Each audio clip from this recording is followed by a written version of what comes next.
Nsalmilkom, grazzi ta' għattumana. Illum qegħdin hawnhekk biex fil-fatt nitkellmu naqra fuq il-ħidma tal-MUT u inizjattiva ġdida li għandna aħna prattikament biex inkunu nistgħu anke nwessaw anke r-remit tal-MUT u nindirizzaw anke aspetti ieħor tal-ħidma tal-Union. Tajb ngħidu li bħalma tafu l-Union hija attiva ħafna, tisimgħu ħafna bina ovvjament fuq diversi fronti, partikolarment anke matul dal-aħħar ġimgħat fil-kuntest tal-pandemija, imma hemm ħidma tal-MUT li hija ħidma li qiegħda ssir u ilha ħafna ssir ukoll u issa qegħdin insaħħuha li però hija ħidma sikta u qed nirreferi l-aspett professjonali tal-Union. Aħna l-MUT għandha żewġ remits, huwa remit trade unionistiku li huwa remit li jagħmel ħafna ħoss u remit professjonali li huwa dan li ħankunu qegħdin nitkellmu fuq illum. L-MUT ilha għal diversi xhur issa u anke snin taħseb fuq kif tista' ssaħħaħ ir-remit professjonali tagħna. U dan ir-remit finalment ħajkun qed jgħaddi taħt fondazzjoni li ħankunu qegħdin inħabbru it-twaqqif tagħha llum li hija fondazzjoni ħadd tkun qed tħares lejn l-aspetti professjonali kollha tal-ħidma tal-MUT. Biex nitkellmu dwar il-fondazzjoni, ħankun qed nistieden issa lil Elaine Germani li hija chairperson tal-fondazzjoni u hija wkoll viċi president tal-MUT, wara wkoll ħajkun hemm l-indirizz tal-Ministru l-Onorevoli Owen Bonnici. Nsemmilkom. Mela wara ħafna xhur ta' ħidma, illum qegħdin bi pjaċir inniedu Fondazzjoni Satar. Il-Fondazzjoni se sservi bħala il-fera tal-MUT li se tieħu ħsieb il-lat professjonali tal-edukaturi u se ssaħħaħ ukoll ir-rwol professjonali li għandha l-MUT. Kif semma Marko, bħala MUT aħna għandna żewġ ruoli, dak trade unionistiku u anki dak professjonali u l-fondazzjoni se tieħu ħsieb propjament dan ir-rwol. Kif semmej diġà, il-fondazzjoni se tkun qiegħda hemmhekk biex toffri spazju għall-edukaturi biex permezz tiegħu ikunu jistgħu jissaħħu fil-professjoni tagħhom. Dan se jsir permezz ta' proġetti u inizjattivi differenti li se nkun qed nitkellem dwarhom iktar tard.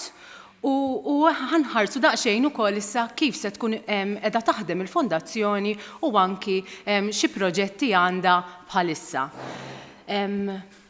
Il-fondazzjoni ġiet reġistrata ftit ta' xhur ilu, ġiet reġistrata mal-Kunsill Malti għas-settur tal-volontarjat u se tkun immexxija kif qal Marko minni bħala chairperson imma għandna wkoll board tal-fondazzjoni u li l-membri tiegħu huma Carmen Dimek li hija s-segretarja, għandna wkoll il-Fader Jose li huwa t-teżorier u bħala membri għandna lil Anthony Cazaru, Josette Camilleri u Lourdes Mikallef.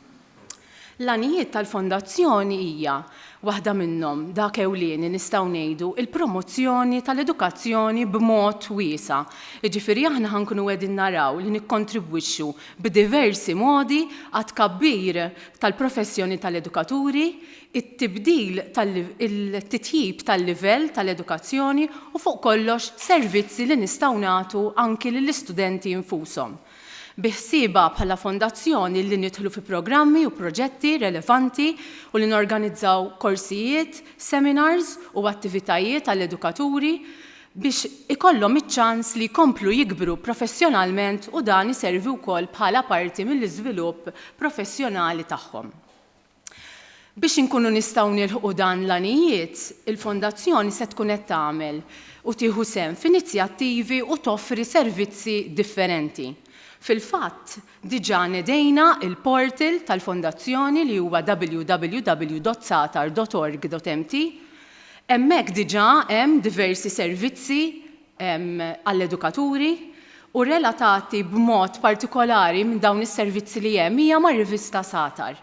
Li kulħadd jaf x'inhija rivista Satar, kulħadd jiftakarha u hemmhekk ħankunu qegħdin naraw ukoll li nsaħħuha, ħanispjega wkoll iktar tard bliema mod. Fil-website, fil-portal, hemm diġà numru sabiħ ta' persuni li diġà jirreġistraw fih. Kif semmej diġà, parti integrali mill-ħidma tal-Fondazzjoni Satar se tkun il-pubblikazzjoni ta' materjal u ta' tixrid ta' materjal edukattiv kemm għall-edukaturi imma anki għall-istudenti. Ewlieni fosthom Fil-fatt, fost il-pubblikazzjonijiet, il-Fondazzjoni qed taħdem ħafna biex terġa' tippubblika ir-rivista Satar. Għandna lil Chris Giordano li se jkun l-editur tas Satar u kif tiftakru kollha kemm intom għax kulħadd jiftakar Satar, hemmhekk naraw li kien dejjem b'artikli informattivi, stejjer interessanti, lob, ċajt, hawn min jiftakar il-poster u ħafna affarijiet oħra. Bħalissa fil-portal ta' Satar tal-Fondazzjoni diġà tellajna l-edizzjonijiet passati kollha, jiġifieri min jixtieq li jkollu aċċess għall-edizzjonijiet passati tas Satar jista' jidħol fil-portal u minn hemmhekk ikun jista' jkollu aċċess għall-edizzjonijiet kollha. Bħalissa qegħdin ukoll intellaw partijiet siltiet moqrija minn Satar u daw tistgħu taċċessawhom ukoll mill-portal għax qegħdin hemmhekk bħala audio files. Kif semmej diġà l-Fondazzjoni qiegħda taħdem ukoll biex terġa' tiġi ppubblikata r-rivista Satar mill-sena skolastika li jmiss. Qegħdin naraw li issa jkollha wkoll barra il-verżjoni printed ikun hemm ukoll verżjoni li hija diġitali. Ovvjament dan ikun jista' jappella iktar lill-istudenti fid-dinja tal-lum biex inkunu nistgħu nwasslu iktar informazzjoni b'mod divertenti li jkun ukoll attrajenti u iktar modern. Parti mix-xogħol tal-Fondazzjoni, parti oħra se tkun li tinvolvi u torganizza korsijiet ta' taħriġ li jservu bħala parti mill-iżvilupp professjonali tal-edukaturi għax dak huwa wieħed mill-għanijiet fundamentali tal-Fondazzjoni. Se nkunu qegħdin norganizzaw ukoll lectures u seminars b'temi li għandhom x'jaqsmu direttament mal-edukazzjoni u l-edukaturi. Ħankunu qegħdin naraw li jsir ukoll xogħol ta' riċerka fil-qasam edukattiv kif ukoll hemm il-pjan li nwaqfu l-librerija b'riżorsi għall-edukaturi li għandhom x'jaqsmu direttament mal-qasam edukattiv.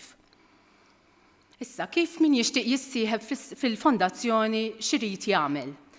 Kif qedtilkom diġà għandna diġà numru ta' membri li rreġistraw fil-Fondazzjoni, fil-fatt għandna l fuq minn 1300 persuna. L-isħubija fil-Fondazzjoni hija miftuħa għal kulħadd u hija b'xejn. Dawk interessati li jissieħbu għandhom jidħlu fil-website satar.org.mt u hemmhekk issibu link biex tirreġistraw. Meta wieħed jirreġistra u kif qed ir-reġistrazzjoni hija b'xejn, awtomatikament se jkollu aċċess għas-servizzi kollha li toffri l-Fondazzjoni. Nixtieq ukoll hawnhekk nagħmel stedina lil min jixtieq jikkontribwixxi fil-Fondazzjoni imma wkoll b'mod partikolari għar-rivista Satar, pereżempju permezz ta' kitbiet, illustrazzjonijiet, jew jixtieq jaqra xi siltiet minn Satar, jew xi mod ieħor li tistgħu taħsbu li tikkontribwixxu li jikkuntattjana wkoll permezz tas-sit. Nikkonkludi billi nisħaq li Fondazzjoni Satar l-għan tagħha prinċipali u dak li rridu naħdmu għalih huwa li tissaħħaħ il-professjoni tal-edukaturi u għalhekk nixtieq u anki bħala bord qegħdin naħdmu ħafna biex ikollna kollaborazzjoni sħiħa mal-iskejjel u l-istituzzjonijiet edukattivi kollha ma' professjonisti f'diversi oqsma ma' entitajiet kif ukoll mal-Ministeru. Minn hawnhekk inħares il-qudiem għal-ħidma li konvinta li se tħalli ħafna frott. U ngħaddi l-kelma lill-Onorevoli Ministru Owen Bonnici. Grazzi ħafna Elaine, nirringrazzja lil Marco, nirringrazzja dak kollha li qegħdin magħna dalgħodu permezz tal-midja soċjali. Illum qed nikdbu fil-dinja tagħna l-istorja li jkollok l-MUT li hija waħda mill-ikbar trade unions li għandna f'pajjiżna. U definittivament plejer kruċjali fis-settur edukattiv. Tiftaħ fera illi għandha lan illi tiffoka u tispeċjalizza dwar l-aspetti professjonali tas-settur edukattiv hija kidba ta' storja ġdida, hija paġna ġdida fl-istorja b'saħħitha ħafna ta' din il-union li tant għamlet ġid għall-avvanz u l-progress ta' pajjiżna. Allura illum qegħdin nikdbu fil-dinja tagħna biċċa mill-istorja. Fil-fema tiegħi hija wkoll storika l-għażla tas-Sinjura Elaine Germani li hija apparti li hija l-ewwel mara li qed tokkupa din il-kariga fil-Fondazzjoni Satar hija wkoll jiena ċekkjajt qabel ġejt hawnhekk l-ewwel mara li okkupat kariga f'dan il-livell fiħdan l-MUT. Li hija xi ħaġa pożittiva ħafna. Jiena niftaħar kwalunkwe inizjattiva li tmexxi l qudiem ir-rwol tan-nisa fis-soċjetà tagħna u allura nirringrazzja minn qalbi lill-MUT ta' dan il-pass importanti li wettqet u jiena m'għandix dubju li ħajkun hemm ħafna tfal li jħarsu lejn u jħarsu lejha bħala role model. Jgħidu mela iva, fis-soċjetà tagħna tista' tipparteċipa, tista' tkompli timxi l qudiem independentement x'inhuwa s-sess tiegħek. Li hija xi ħaġa importanti ħafna. Tajjeb li nenfasizzawha u f'mumenti bħal dawn niċċelebraw dawn l-affarijiet pożittivi.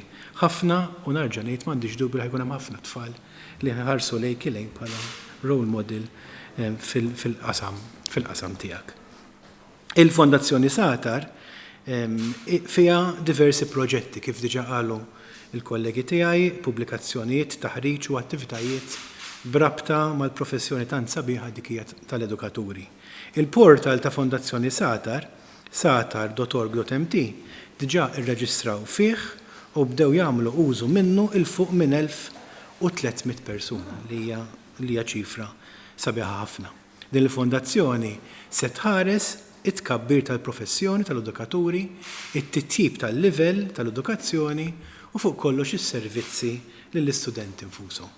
Minn dejjem kien hemm l-ispirtu ta' kollaborazzjoni kbira bejn l-MUT u l-awtoritajiet matul istil, jiena nista' nikkonferma li wħud mill-aqwa pariri tagħhom li sħabi tal-MUT, anke fix-xogħol ordinarju fejn jidħlu l-iskejjel, u din hija xi ħaġa importanti ħafna. L-interess dan il-gvern minn dejjem kien, u kwalunkwe gvern naturalment, li jara x'inhu l-aħjar għall-edukaturi u l-istudenti sabiex jingħataw l-aħjar opportunitajiet. Inħeġġeġ iktar nies jinteressaw ruhom u jidħlu f'Satar, kunċert li qed ngħidha tajjeb, .org.mt, narġa' ngħidha satar.org.mt u jidħlu f'dan is-sit tal-informatika li żgur li ħafna edukaturi u studenti jsibuha utli. Jiena meta kont għadni l-iskola Form 5 żgur. L-editur incidentalment Chris Giordano kien kollega tiegħi l-iskola fis-seminarju sekondarja. U min jaf kemm konna nixtru s-Satar jew nieħduh biex naraw il-posters tal-kantanti ta' żminna, dawn huma kollha memorji sbieħ li żgur ta' minuta l-età tiegħi sejħu gost jiftakar fihom u nħeġġeġ lil dawk tal-età tiegħi irawmu lil uliedhom u li tuliedhom min għandu naturalment l-imħabba lejn il-Satar u dak kollu li jġib miegħu dan il-magazzin. Jiena nirringrazzjahom minn qalbi ta' dan ix-xogħol l-bibtiet tal-MUT u jien m'għandix dubju li b'dan it-tip ta' xogħol u b'dan it-tip ta' tiġdid din l-organizzazzjoni se tkompli timxi l qudiem. Grazzi ħafna.